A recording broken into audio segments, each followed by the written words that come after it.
வணக்கம் வணக்கம் வணக்கம் மனோபாலா. நம்மளுடைய மனோபாலாஸ் கிச்சனை நீங்கள் சப்ஸ்கிரைப் பண்ணுங்க. பக்கத்தில் இருக்க பெல் ஐக்கானை ப்ரெஸ் பண்ணீங்கன்னா நான் போடுற குக்கரி ஷோ ஒவ்வொன்றும் உங்களுக்கு வந்து சேரும். இப்போ உங்களுக்கு ஒரு நல்ல விஷயம் சொல்லட்டா, என்னன்னா குக் வித் கோமாளி 3 சீசன் 3ல நானும் வறுக்க போயிட்டேன். அதனால் வறுத்து எடுப்போம். அங்கேயும் காமெடியாக நிறைய விஷயங்கள் பேசுவேன். நீங்கள் பார்த்து ரசிப்பீங்கிற நம்பிக்கையோடு இன்றைக்கி என்ன பண்ணலாம் அப்படின்னா, கதம்ப சாம்பார். கதம்பன்னா நிறைய காய்கறிகளை போட்டு, காய்கறி நிறைய இருக்கணும். அப்படி இருக்கிற காய்கறியை ஆக்சுவலாக இந்த மாதிரி கடாயெல்லாம் வைக்க மாட்டாங்க. அவங்க ஒரிஜினல் கல் சட்டியில் வச்சாதான் அந்த மனம் நல்லா இருக்கும். கொஞ்சம் பெருங்காய தூக்கலாக இருக்கணும். இந்த காய் ஏன் பண்ணுறாங்கன்னா, ஆக்சுவலாக இந்த ஒரு பக்கம் பொங்கல் வச்சு பொங்கலோடைய ஸ்வீட்டு ஓவராக இருந்தால் பொங்கலுக்கு எதுவுமே தொட்ட மாட்டாங்க. ஆனால் சில பேர் திருவாதிரை களிக்கு இந்த குழம்பு வச்சு சாப்பிடுவாங்க. அது 7 காய் கூட்டுன்னு சொல்லுவாங்க, 9 காய் கூட்டணும், 11 போடுவாங்க. ஒத்தப்படையில் தான் காய்கறியெல்லாம் இருக்கணும்.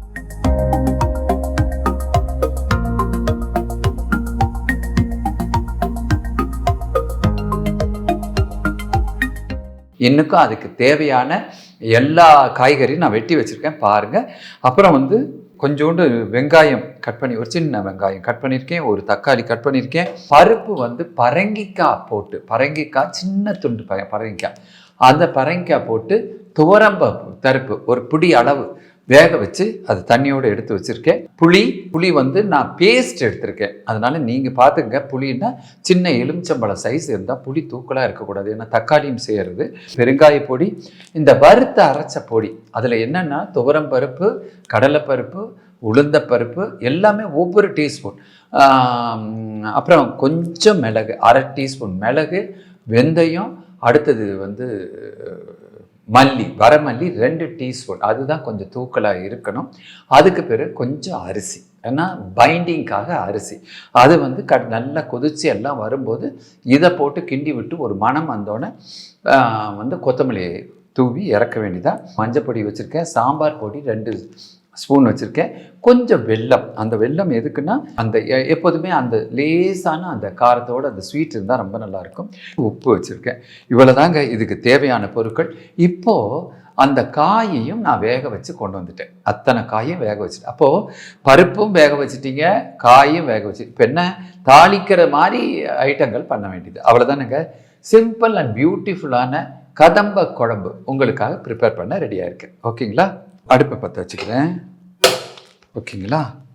வச்சாச்சு. இது நான் சமையல் எண்ணெய், அது எந்த எண்ணெய் வேணால் நீங்கள் யூஸ் பண்ணிக்கோங்க. நல்லெண்ணெய் யூஸ் பண்ணலாம், இது யூஸ் பண்ணலாம். தேங்காய் எண்ணெய் யூஸ் பண்ணால் கொஞ்சம் கேரளா வாடை வந்துடும். அவ்வளோதான். இப்போ எண்ணெய் காஞ்சிருச்சுங்க. கடுகு போட்டிருக்கு. கொஞ்சோண்டு வெந்தயம், அதையும் பொரியறதுக்கு போடுறேன்.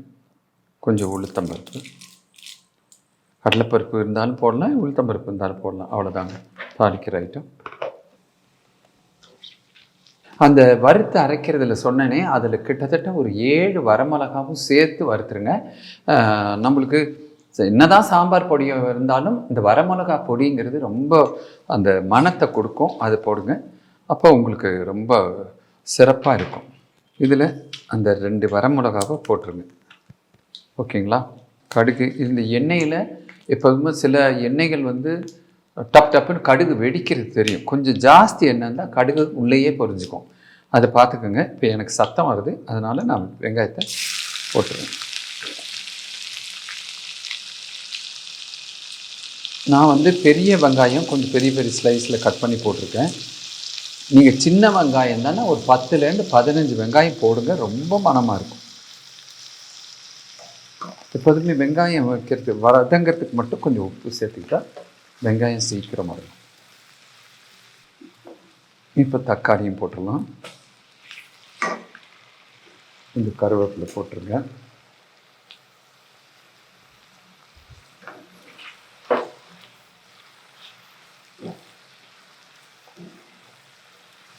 இப்போ இந்த குழம்புக்கு தேவையான உப்பு, எனக்கெல்லாம் கை பக்குவம் தாங்க. அதனால் கரெக்டாக இவ்வளோ போட்டிங்கன்னா கரெக்டாக இருக்கும். அதெல்லாம் எனக்கு அவ்வளோவோ தெரியாது. இருந்தாலும் நான் எவ்வளோ போடணும்னு, எங்கள் வீட்டில் யாருமே இந்த ஸ்பூனுங்கிற வெரைட்டியாக யூஸ் பண்ணுவாங்க.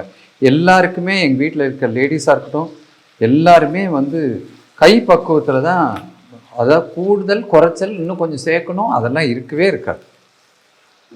அது ஸ்வீட் பண்ணாலும் சரி, காரம் பண்ணாலும் சரி, எது பண்ணாலும் அவங்களோட கை பக்கத்தில் அதை பக்குவத்தில் ரொம்ப நல்லாயிருக்கும்.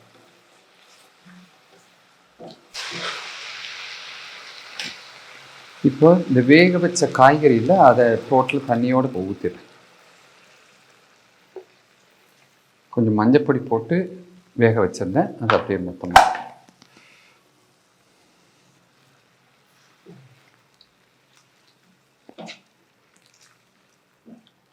இதுக்கு பிறகு இந்த புளி ஜலம்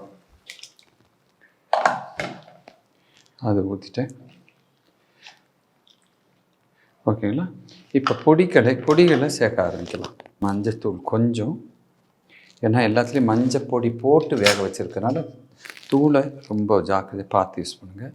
இது சாம்பார் போடுங்க, வீட்டில் அரைச்ச சாம்பார் போட அது 2 டீஸ்பூன் அளவுக்கு வச்சுக்கோங்க. பெருங்காயம் எவ்வளோ வேணால் போடுங்க, அவ்வளோக்கோட நல்லது.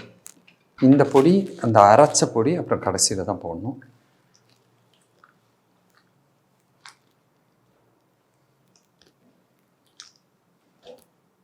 கொஞ்ச நேரம் கொதிக்கட்டும். கொதிச்சிட்ட பிறகு இந்த பருப்பு சேர்க்கணும். பருப்பு சேர்த்த பிறகு கொஞ்சம் வெல்லமும் அந்த பொடியும் தூவி இன்னொரு கொதி நல்லா வந்த பிறகு கொத்தமல்லி தூவி இறக்க வேண்டியதான். அவ்வளோதான். So simple. எல்லாத்தையும் நீங்கள் முன்னாடியே ப்ரிப்பேர் பண்ணி வச்சுட்டிங்கன்னு வச்சுங்க. இது ரொம்ப சிம்பிளாகவும் நீட்டாகவும் இருக்கும். சாதத்துக்கு அவ்வளோ நல்லாயிருக்கும். இட்லிக்கு சாப்பிட்டிங்கன்னா இவ்வளோ காயோடு சாப்பிடும்போது ரொம்ப எனர்ஜெட்டிக்காக இருக்கும். இப்போ இது கொதிக்கட்டும். கொதித்த பிறகு பருப்பு சேர்க்கலாம்.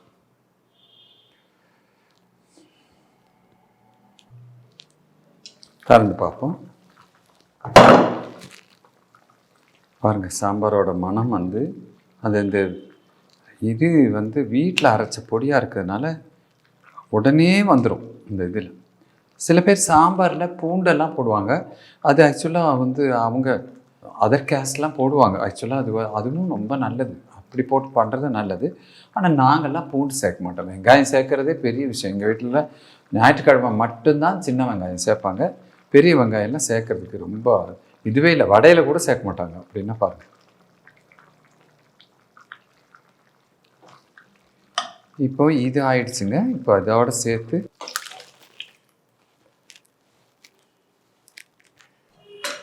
இதோட சேர்த்து இந்த வெல்லத்தை போட்டுருங்க.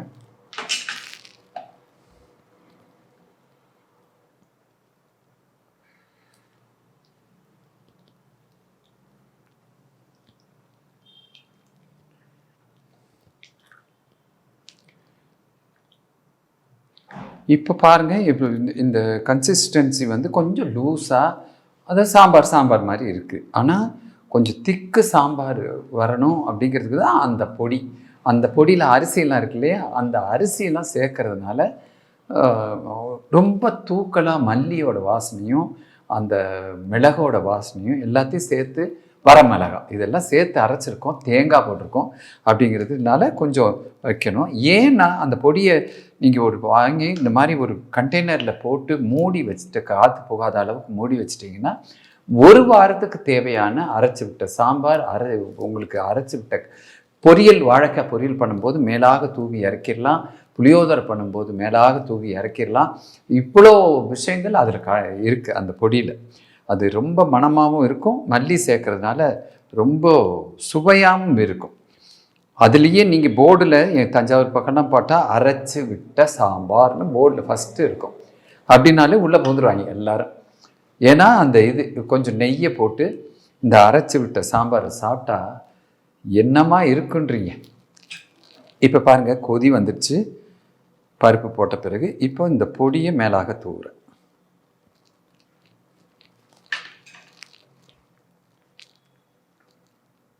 எப்போதுமே காயை வேக வைக்கணும்னா வெறும் மஞ்சத்தூள் போட்டு காயை வேக வச்சுருங்க. பருப்பு வேகத்தோன்னா வெறும் கொஞ்சோண்டு மஞ்சத்தூள் வச்சு வேக வச்சுருங்க. உப்பு போடாதீங்க. உப்பு இதில் போட்டால் தான், இல்லை அதில் உப்பு இதில் உப்பு, இதுக்கு குழம்புக்கு தனியாக உப்புன்னா உப்பு எகிரி போயிடும். நம்மளுக்கு கேள்விக்குறியாக ஆயிரும் எல்லாமே. புரியுதுங்களா? அதெல்லாம் வேணாம். எல்லாமே தனித்தனியாக வேக வைக்க வேணுங்கிற ஐடியாவை தவிர, இப்போ நான் இங்கே வந்து பண்ணேன்னு வைங்க, எல்லாமே இட் வில் கெட் டிலே. இப்போ பாருங்கள், நம்ம ஆரம்பித்து கரெக்டாக 10வது நிமிஷம் டக்குன்னு இறக்கிடலாம். அதுதான் வந்து இது குயிக் அண்ட் ஈஸி. நம்ம சில பேர் என்ன பண்ணுவாங்க, பருப்பு வேக வச்சுட்டு குளிக்க போயிடுவாங்க. குளிச்சுட்டு வந்தோன்னா ஆஃப் பண்ணிடுவாங்க. அதுதான் அவங்க கணக்கு. அவங்களுக்கு ஒரு 7 விசில் அல்லது 8 விசில் வந்துச்சுன்னா நல்ல மையாக இருக்கும். அதில் சாதத்துக்கு களத்துக்கு பருப்புன்னுவாங்க. அது வந்து அந்த காலத்துலேருந்து இருக்குது. ஸோ இலை போட்டுட்டு பருப்பு முதல்ல வைப்பாங்க. அதுதான் அந்த களத்து பருப்பு தான் இது. களத்து பருப்பில் நெய் போட்டு சாப்பிட்டா அவ்வளோ நல்லது. எல்லாமே விட்டமின்னாக கண்டுபிடிச்சிருக்காங்க. அந்த பருப்பு அதுலேருந்து கொஞ்சம் தண்ணியாக இருக்கிறத மட்டும் ரசத்துக்கு எடுத்துக்குவாங்க, திக்காகிறதுக்கு மட்டும் சாம்பாருக்கு எடுத்துக்குவாங்க. இப்படி 3 ரேஞ்சிலையும் அதை வந்து கரெக்டாக அளவோடு வச்சுட்டு செய்கிறதுனால தான் நம்ம வீட்டு பொம்பளை ஆளுங்க அவ்வளோ பேர் வாங்குறாங்க. என்ன ருசியாக சமைக்கிறாங்க, என்ன சாம்பார் வச்சுருக்கேன் இன்றைக்கி, பொண்ணு கொலை எடுத்துருச்சு அப்படிங்கிற மாதிரி இருப்பாங்க. முக்கியமாக ஞாயிற்றுக்கிழமைகள் அந்த மாதிரி லீவு நாட்களில் இந்த சாம்பார் ரொம்ப ஃபேமஸாக பேர் வாங்கும். எண்ணெய் அப்புறம் வந்து இந்த சின்ன வெங்காயம் வறுக்கும்போது ஒரு சொட்டு நெய்யில் வறுத்து போட்டாலும், பருப்பு ரசம் வைக்கும்போது நெய்யில் தாளித்தாலும் அந்த மனமே தனிங்க.